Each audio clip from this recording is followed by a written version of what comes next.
I am counting on you to come on strong in there, Kevin. I'll do my best. I just wish Matt was able to run down that lead on Dr. Locke. Yeah, me too.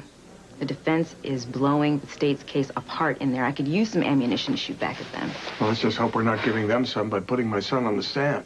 Could be tricky. They're bound to bring up your past. I remember everything we talked about.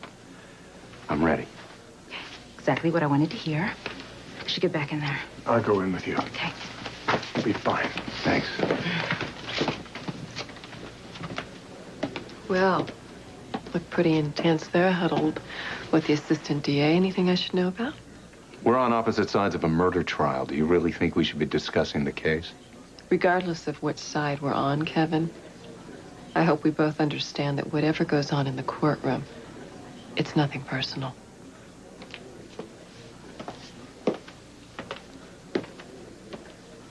You nervous?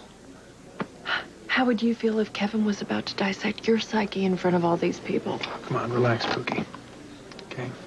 You're practically acquitted already, and Darren hasn't even begun to present your case. If only Kevin didn't always come across as so believable. All rise. This court is now in session. The Honorable Anita Martin presiding. Please be seated. Ms. Jensen, are you ready to begin? We are, Your Honor. The state calls Dr. Kevin Collins.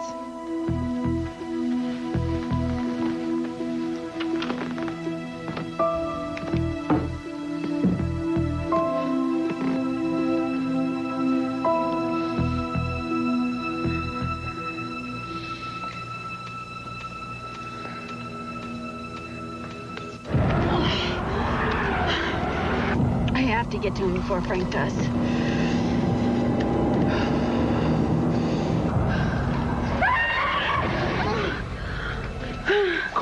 Courtney, I'm here. You're okay. You're okay. Oh, yeah. I was dreaming about the accident. I could just, I could feel myself sliding off that road, you know. All right, well, it was just a dream, okay?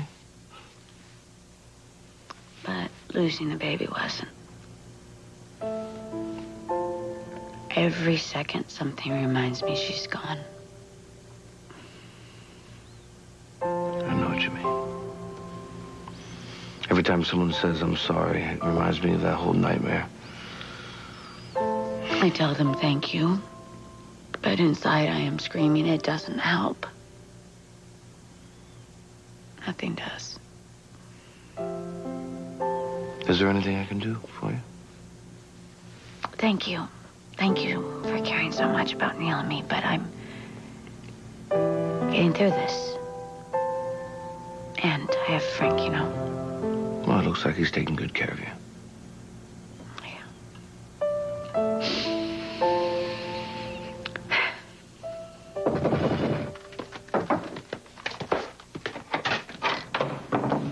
Karen, what are you doing here? I brought Neil's Christmas gift. Oh, great. So, I'll make sure he gets it. Thanks. Anything else? Joe around? Yeah, he's here somewhere. I don't want to upset Courtney, but would I be able to see him? Yeah, well, Courtney's resting, so come on in. So, how's she doing? Better. She'll be up and around in no time if I have anything to do with it. You really care about her, don't you? Shows, huh? A lot. It's funny, usually couples don't get as close as quickly as you and Courtney have. What can I say? We understand each other real well.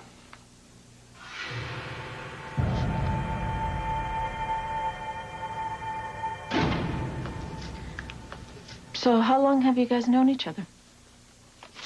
Seems like forever. I understand that feeling. But you've been close since when? Before Neil was born? I don't know. Look, I better find Joe before Courtney realizes you... Frank, I need to speak to you. About what? Not in here. Could we step out on the porch?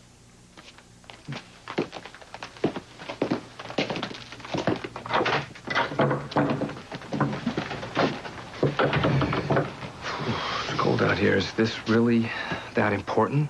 Yes, it is. Something happened the night of the accident. I found a photograph of you and Courtney kissing. So everyone knows we're together. The picture was taken in Venice 10 years ago. Were you and Courtney involved then?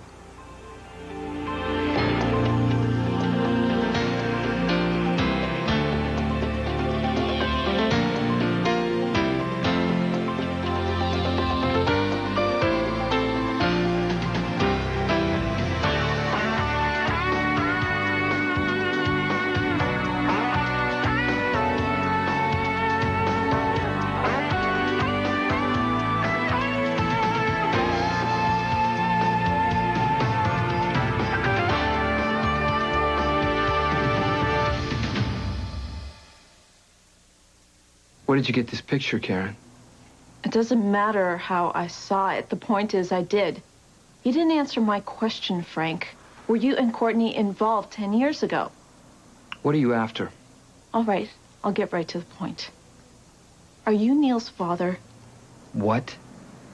Are you, Frank? And if so, are you also the father to the baby Courtney just lost? This is crazy. Then answer my question, damn it. I don't have to answer anything, especially when all you're trying to do is make trouble. I am trying to get to the truth. I see how protective you are of Neil, the way you get into fights with Joe over him. I love my nephew. Is that a crime? If you have nothing to hide, then answer the question. Were you and Courtney lovers 10 years ago? No. And I am not Neil's father. But, hey, if you want to show that picture to Joe, go right ahead. Maybe it'll make him feel better to think he's not Neil's father or the baby's. Make things easier on him. Or are you trying to make things easier on you, Karen? If it wasn't Joe's baby who died in that accident, he won't be as upset with you. Karen, Frank, what are you two doing out here? I brought Neil's Christmas present, and Frank and I were just talking for a minute. I'm going to go check on Courtney. We cool? For now.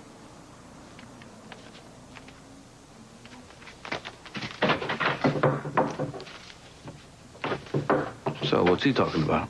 He didn't want me to upset Courtney. And I don't want that either. Well, the way Courtney's blaming you for the accident isn't right. I have to admit that. But, you know, she is in a lot of pain. I guess we've all been struggling with that night. If only one thing had been different, none of this would have happened. I keep thinking the same thing. I don't know what Courtney was doing out, but I can't help wishing you hadn't changed your mind about staying here that night.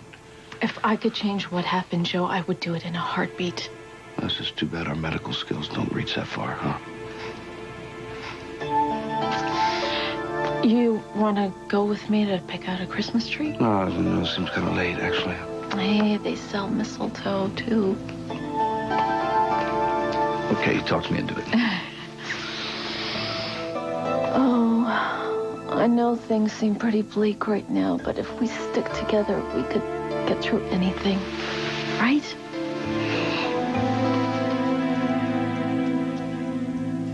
It really is a beautiful tree, isn't it?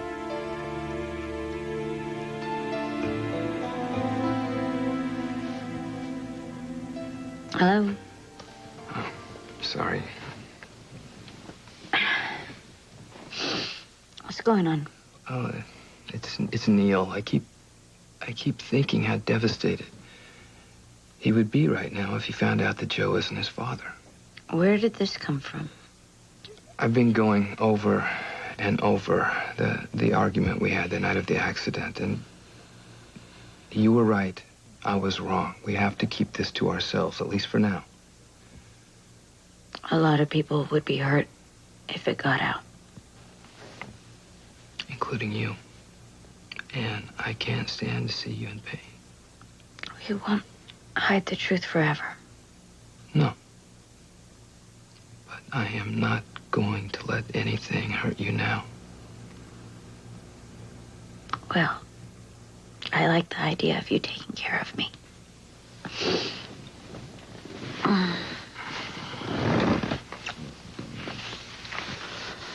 When did you begin treating the defendant, Dr. Collins? In the summer of 1997, the hospital administration assigned me to counsel the interns after they'd been held hostage by Greg Cooper. And how long did you counsel Julie? Not very long, only a few sessions. She seemed to be doing all right. Then when did you resume your treatment with her? November 1998. It was 2 days after the murder of John Kanellos. And she approached you. Yes. What did she want? She'd become disturbed after the murders. She was having nightmares. Did she confess to the murder? Not then. No, that was later. What did she say when she did confess? She told me that Greg Cooper had brainwashed her after he had kidnapped her. And that's why she committed the murders. Can you explain brainwashing to the jury, please? Well, it's a non-technical term for a form of mind control. The technique is to change someone's attitudes or beliefs. Usually that involves torture or drugs or extreme psychological duress. And were you able to determine if Greg Cooper had indeed brainwashed Julie? Yes, I believe Greg Cooper used mind control on her. So you agree with the defense? The defendant was actually brainwashed? Yes, I do, but our agreement ends there.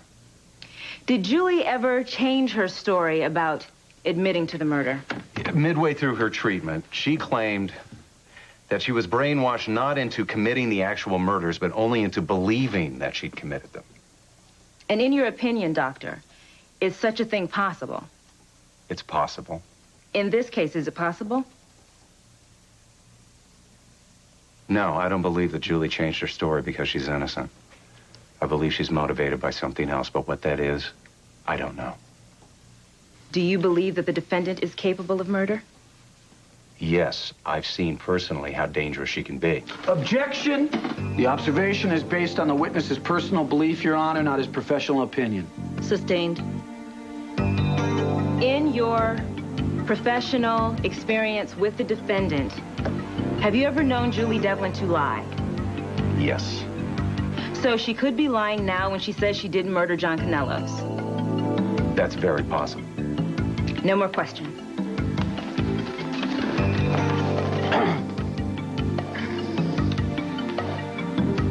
Dr. Collins, could you tell the jury why you were committed to the General Hospital psychiatric ward?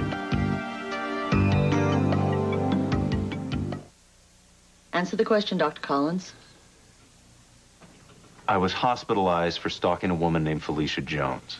In fact, you became obsessed with her. So obsessed that you kidnapped her at knife point. Well, it wasn't the way you're making it sound. Well, did you or did you not kidnap Felicia Jones? I did. When was this? 3 years ago. I was sick then, but I'm fully recovered now. Oh, really? Are you currently on staff at any medical institutions? No, by my own choice, I no longer practice psychiatry full-time. Oh, so you're no longer in practice, but you made an exception for Julie. Yes, I believed I could help her. Well, then it must have really bothered you when she decided to change therapists. It bothered me, yes. That you tried to keep her from marrying Chris Ramsey? Tried to stop her from being declared competent to stand trial? I care about Julie. Sounds to me like you're obsessed. Objection. Counsel's drawing his own conclusions. Sustained. Let's assume you're not obsessed with Julie's case, Dr. Collins. Yet you remain involved in this case, even though Julie has made it clear she does not want your help. I'm concerned. Why should we take the medical opinion of a psychiatrist with a history of mental illness and an admitted personal interest in this case? Because despite my past problems, I was, and I still am, an excellent doctor. Of course you are. No further questions, Your Honor.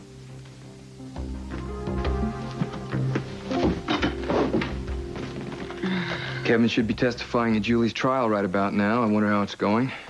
Oh, I am sorry I caved into Chris's blackmail. I made Julie look good with my testimony. You were only trying to protect Neil.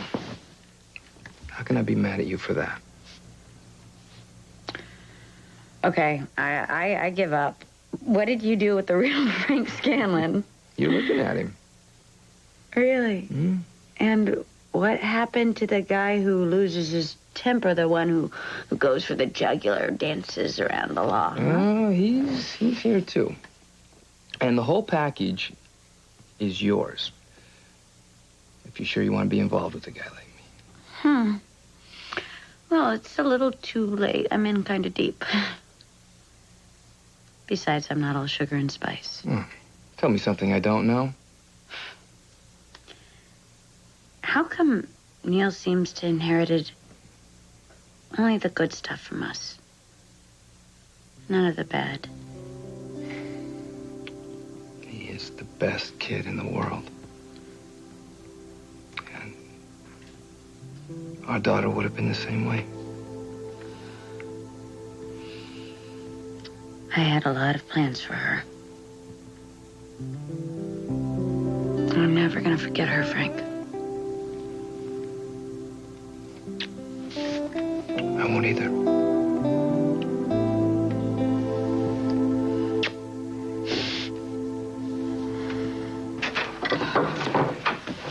I am so sorry. The car was running fine this morning. Well, did you get it checked out after the accident? No, I didn't think I needed to. It's funny. There was so much damage to Courtney's car, not a scratch on yours. Yeah, weird. Well, I'm just glad you're okay. Nothing happened to you. Joe, you do know you could talk to me about anything you're feeling, right? Yeah, sure. I've got some carburetor spray on the sink here. I'll get your car started. I'll be right back. Okay?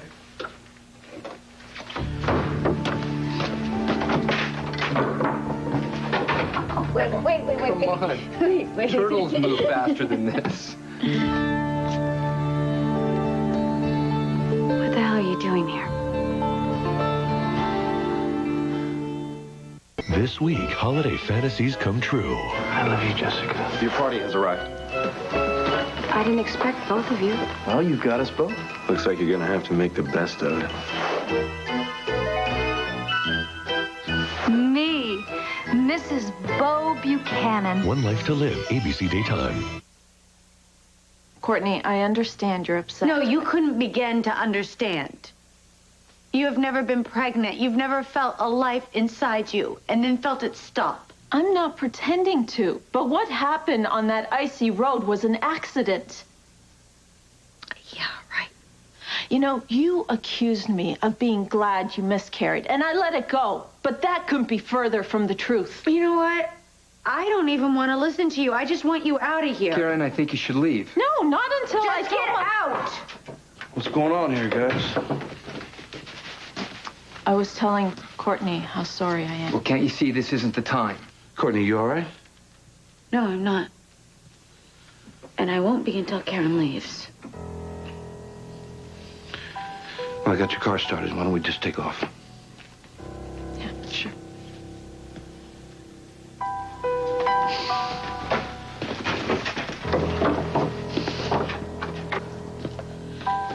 I can't stand her. I hate her fake sympathy. She thinks she feels bad about things now. But I'll find a way to make Karen really sorry. Fighting with Karen won't do any good. I won't let her get away with what she did, Frank. I can't. You know, today went very well, but it's not over yet. Kevin's testimony was a major hurdle, and we sailed past it. Okay. Enjoy the moment. I need to speak to Darren before he leaves. Excuse me. I told you everything would be okay today. Yes, you did.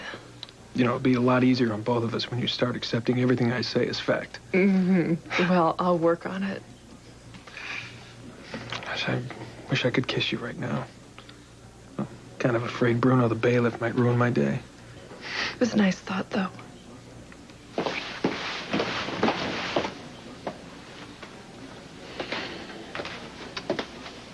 Kevin? Here to remind me again that none of this is personal? It's not. You were taken apart in court because you're arrogant enough to believe that your opinion is right and nothing else matters. Well, you're half right, but I'm not pursuing this out of arrogance. I'm doing this because of you. You have a hidden agenda where Julie's concerned. You always make me out to sound so mysterious and devious. That's because I believe you are. And I intend to figure you out before you do Julie some real damage. Or she hurts someone else. You really are obsessed, aren't you? I think you're going to be very disappointed when you find out there's absolutely nothing nefarious going on here. So why don't you do yourself a favor? Move on. I'm not going anywhere, Dr. Locke. And if you think you can outplay me in this game of chess of yours, I'm afraid you've miscalculated. You may be able to move everyone else around like so many pawns, but not me.